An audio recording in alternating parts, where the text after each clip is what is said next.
Paths of the seas. Some of the most important scientific discoveries didn't begin in a laboratory. They began with someone taking the Bible seriously. Psalm 8:8 contains a quiet little phrase most people read right past. The fish of the sea, whatever passes through the paths of the seas. It sounds simple enough, just a line about things moving through water. But pause there for a moment. In the ancient world, nobody pictured the ocean as something organized. It was unpredictable, dangerous, and largely unknown. Nothing about it seemed structured or directional. Yet Scripture speaks about paths, as if the ocean had corridors running through it. Fast forward to the 1800s, Matthew Maury, a naval officer and devout Christian, becomes bedridden after an injury. One day, his daughter reads Psalm 8 to him. When she reaches that phrase, paths of the seas, Maury interrupts her. He says, "If God says there are paths in the sea, then there must be. And if I ever get out of this bed, I will find them." That wasn't naive optimism. That was a man convinced the Bible wasn't careless in its descriptions of the natural world.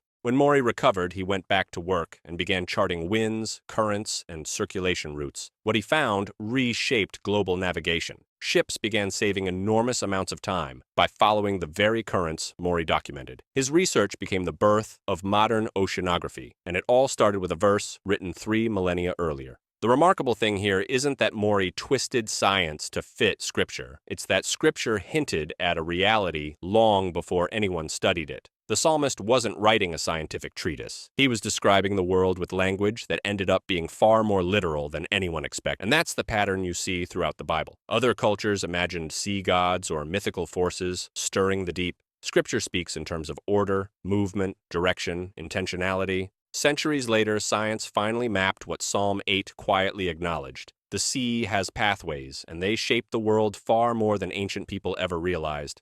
The hydrological cycle.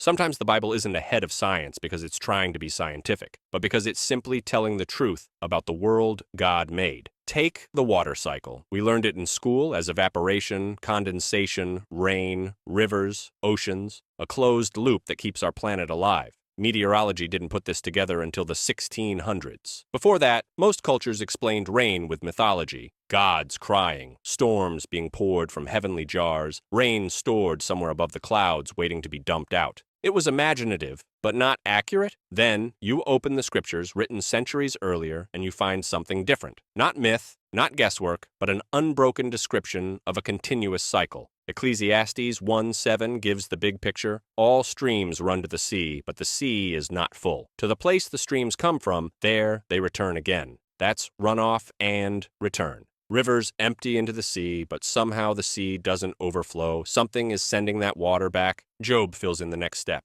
He draws up the drops of water. They distill his mist in rain, which the skies pour down. Job 36:27-28 draws up evaporation. Mist forming, condensation, skies releasing it, precipitation. Psalm 135 verse 7 adds movement. He causes the vapors to ascend and makes lightning for the rain.